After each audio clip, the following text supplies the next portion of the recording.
Hello जी, राधे राधे। कैसे हो आप सब? आई होप आप सब लोग ठीक होंगे, मस्त होंगे, स्वस्थ होंगे। तो फिर से स्वागत है आपका एक नए ब्लॉग में। तो ये ब्लॉग है शनिवार का और आज है अमावस्या। तो आपने देखा कि सुबह सुबह ना रोज मंदिर में शंख और ये ढोल घंटी की आवाज़ बजती है और इतना मन को सुकून देती है ना, बहुत ज़्यादा। जब इसकी आवाज़ कानों में पड़ती है ना, बस ऐसा लगता है कि सुनते ही रहे। और सुबह सुबह के वातावरण में ना तो बहुत ज़्यादा अच्छा लगता है, बस इसी की आवाज़ सुनाई और देती आज है ना, मैंने सुबह सुबह ये ना पोछा वगैरह भी लगा लिया, यानी कि साफ सफाई का काम वो है मेरा हो गया है। और उसके बाद मैं ना सीधा नहाई हूँ और नहा के मैंने अपने फेस पे एलोवेरा जेल और बादाम का तेल जो होता है वो मिक्स करके वो लगाया, क्योंकि मेरी स्किन है ना फट रही है, मैंने आपको पहले ही बताया था। तो इससे काफ़ी अच्छा रिजल्ट मिला मुझे 2 दिन हो गए हैं मैं सुबह के टाइम पे लगाती हूँ। वैसे मैं ना रात को पहले लगाती थी, लेकिन जो मैंने अपनी बना रखी ना क्रीम, वो पता नहीं क्या हो रहा, खुल नहीं रही है। इसी वजह से मैं अपने हाथों पे ही लगा के और ऐसे अप्लाई कर लेती हूँ। तो उसके बाद मैं आ गई हूँ सीधा ही किचन में, और किचन में जो अभी नंगे पैर ही मैं आज के दिन जो है खाना बनाती हूँ। वैसे डेली यूज पे तो नहीं होता है, लेकिन अमावस्या वाले दिन तो ज़रूर चप्पल निकाल के ही मैं बनाती हूँ और सिर पे पल्ला रख के ही जो है पितरों का खाना बनाना चाहिए। दूध मैंने रख दिया है बॉईल होने के लिए, और साथ में ही दूसरी गैस पे ना आलू बॉईल होने के लिए भी चढ़ा दी हैं। और क्योंकि आज बनेगी आलू की तरह की सब्जी, और आटे के अंदर मैंने डाल दिया थोड़ा सा अजवाइन, क्योंकि आज पूरियाँ बनेगी साथ में, और आलू और पूरी की आलू की सब्जी और पूरियाँ बनेगी। और दूध भी जो है बॉईल हो गया था, तो उसके अंदर मैंने ना चावल डाल दिए। चावल को मैंने थोड़ी देर है ना ऐसे ही भिगो के रख दिया था, ताकि वो थोड़े और से मैंने ना आटा वगैरह भी लगा दिया है, और आलू भी जो है बॉईल हो गए थे। और खीर है थोड़ी सी जो है, चावल यानी कि फूल गए थे थोड़ा सा, तो मैंने एक कटोरी में निकाल के और चम्मच से ऐसे ना फोड़ लिए थे चावल थोड़े बहुत, ताकि थोड़े से ना मतलब कि गाढ़ी गाढ़ी सी जो खीर बनेगी इस तरीके से। और वरना ना चावल अलग घूमते हैं दूध में, और फिर वो ना अच्छा सा नहीं लगता है, इसलिए मैंने ना थोड़े बहुत चावल निकाल दिए थे और मैं इसको घुमाती रही, और मंदी मंदी आंच पे मैंने है ना पकाती रही। और खीर जो है मेरी इस टाइम बन गई थी, और अब सीधा मैं बनाऊंगी सब्जी। और आज के दिन है ना मैं प्याज का यूज बिल्कुल भी नहीं करती, सिर्फ टमाटर के अंदर मैं ना सब्जी बनाऊंगी। तो मसाले को मैंने एक कटोरी में जो सभी मिक्स कर लिया था, थोड़ा सा पानी डाल के, और इसकी ग्रेवी सी जो है रेडी हो गई थी। इससे थोड़ी ना गाढ़ी सी इसके अंदर मैंने डाल दिया है खूब सारा धनिया, क्योंकि धनिया डालने के बाद है ना सब्जी मतलब कि अच्छी लगती है बहुत ज़्यादा, इसका टेस्ट है ना बढ़ जाता है धनिया डालने के बाद। अब मैं बनाऊंगी फटाफट से पूरियाँ। तो भाई कनागत जैसे कि सॉरी अमावस्या होती है, तो इसमें मैं ना 4 पूरियाँ बनाती हूँ, जैसे कि रोटी बनाते हैं तब भी 4 बनाती हूँ। तो 2 गाय को दे देते हैं, और एक में डाल देती हूँ कुत्तों को, और एक में डाल देती हूँ कौवों को। तो इसी तरीके से मैं है ना अमावस्या निकालती हूँ। तो अब फटाफट से गर्मा गर्म जो है पूरियाँ भी बन गई हैं, और अब निकालेंगे वही पितरों के नाम की थाली। थाली के अंदर मतलब कि 1 लोटा जल और जोत और मीठा यानी कि खीर बनाई है, या फिर जो भी हलवा बनाया वो, क्योंकि सब्जी का यूज हम करते नहीं हैं यहाँ पे, सिर्फ मीठे के साथ ही हम जो पितरों के जो खाना निकालते हैं। तो अब मम्मी जो है पितरों के नाम का जो है खाना निकाल रही है। और जो है हमारे यहाँ पे ना जैसे कि घूंघट करके ही जो है पितरों की जो पूजा की जाती है, उनसे आशीर्वाद लिया जाता है, और बिना घूंघट किए यानी कि चेहरा जैसे कि उघाड़ के जो है पूजा नहीं की जाती है। तो मम्मी ने जो अपनी पूजा कर ली थी, और मैं भी जो है अपने यहाँ आशीर्वाद ले लूँगी पितृ देवताओं से। तो ऐसे ही हमारे यहाँ पे है ना अमावस्या की रोटी निकालते हैं, और ऐसे ही मेरे घर पे निकालते हैं। तो यहाँ पे तो हम जोत लगाते हैं, लेकिन मेरे मायके में ना जोत नहीं लगाते, क्योंकि वहाँ पे थान है, और यहाँ थान नहीं है, इसलिए घर पे ही जोत लगा देते हैं। तो एक रोटी मैं यहाँ पे कौवों को डाल दूंगी, और मम्मी गई है गौ माता को रोटी देने के लिए, और नीचे डोगी को मैं डाल के आ गई हूँ। इसके बाद मैंने है ना पूजा की है, क्योंकि पितरों की जो खाना निकालने के बाद ही मैं ना पूजा करती हूँ।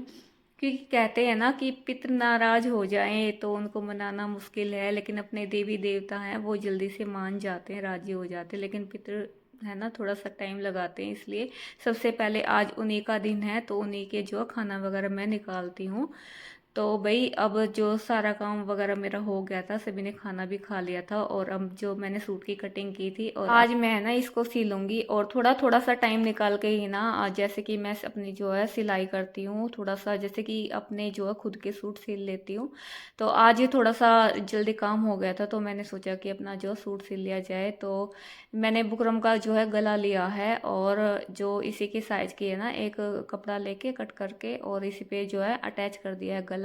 और जो साइड में जो भी कपड़ा था वो मैंने गोलाई में काट के और दबा दिया था। इस गले को अब मैंने जो लगाया था इस पे सूट के ऊपर, तो इसके साइड साइड से, जैसे कि बुकरम जो है गला हमारा, इसके साइड साइड में से आराम से गोल गोल ऐसे थोड़ा थोड़ा घुमाते हुए तो इस पे सिलाई लगानी होती है। तो आराम आराम से ही लगानी होती है बुकरम के साइड साइड में, बुकरम पे नहीं चढ़नी चाहिए, वरना ना गलत हो जाएगा, मोड़ने में दिक्कत हो जाएगी। तो साथ साथ में आराम आराम से सिलाई लगाते हुए जाएंगे। तो उसके बाद जो भी ये बीच वाला कपड़ा है, थोड़ा सा मार्जिन छोड़ के और मैंने इसको जो है कट कर लिया था। हल्का हल्का सा मार्जिन छोड़ना है, ज़्यादा नहीं छोड़ना है, ज़्यादा छोड़ेंगे ना तो फिर आगे मोड़ने में थोड़ा सा दिक्कत हो जाती है। तो इसलिए हल्का हल्का सा ही मार्जिन छोड़ के, जैसे मैंने छोड़ा है इतना सही मार्जिन छोड़ा है, और उसको जो है सारे कपड़े को जा कट कर देंगे। और जो ये जो कपड़ा था, अब इसमें ना थोड़े थोड़े कट लगाएंगे हम, जहाँ जहाँ गोलाई है वहाँ वहाँ ना थोड़े कट लगा देंगे। लेकिन ये ध्यान रखना है कि जो हमने वो सिलाई लगाई है वो कटनी नहीं चाहिए बिल्कुल भी। अगर वो कट गई ना तो पूरा गलत हो जाएगा, बेकार हो जाएगा। तो उस सिलाई को बचाते हुए है ना, बिल्कुल आराम से कट लगाने होते हैं। तो इसको फिर अंदर की साइड में है ना फोल्ड करना होता है, और आराम से अच्छे से नखुन से पूरा ऐसे अटैच करके, और मतलब कि एक लाइन सी बन जाती है, इसके ऊपर कच्ची सिलाई लगा देंगे और बाद में हो जाएगी तुरपाई। तो गला बिल्कुल फिनिशिंग से बना है, और ऐसे ही बैक वाला ही गला बनेगा। तो बैक में हमेशा मैं ना रेप की पट्टी जो है कट करती, यानी कि तिरछी पट्टी जो कट करके, और इसको मैं डबल फोल्ड करके वो आराम आराम से गोल गोल घुमाते हुए बिल्कुल धीरे धीरे से ऐसे अटैच करना, वरना ना झोल आ जाएगा गले में। और धीरे धीरे है ना पूरे गले पे ऐसे ये पट्टी अटैच करते हुए जाना है। और उसके बाद जैसे कि हमने पट्टी अटैच कर ली है, और फिर एक सिलाई और लगानी होती है इसके ऊपर, इसको ऐसे पकड़ के और सिलाई लगानी होती है। और बाद में मैं ना इसको ऐसे अंदर फोल्ड करके और तुरपाई कर देती हूँ। और अब जो है गला वगैरह अटैच करेंगे। गले पे मैंने ना आधा इंच में से मैंने कट किया नहीं था, और मैंने बाद में कट किया है। तो इसको अटैच करने के बाद भी जैसे कि पीछे का पार्ट है उसको नीचे, और आगे का पार्ट है उसको ऊपर रखेंगे, और जो हमने पट्टी अटैच की है उसको ऊपर फोल्ड करके और ऐसे कंधे जो है वो जोड़ देंगे, बिल्कुल फिनिशिंग से है ना जुड़ जाएंगे। और ऐसे ही हम करते हैं ना तो बिल्कुल अच्छा सा भी नहीं लगता, और वो है ना उधड़ जाता बार बार में। बिल्कुल फिनिशिंग से ही किया है। और अब मैं लगा दूंगी इसमें फिटिंग की सिलाई, और जो है मेरा सूट वही बन के हो गया है रेडी।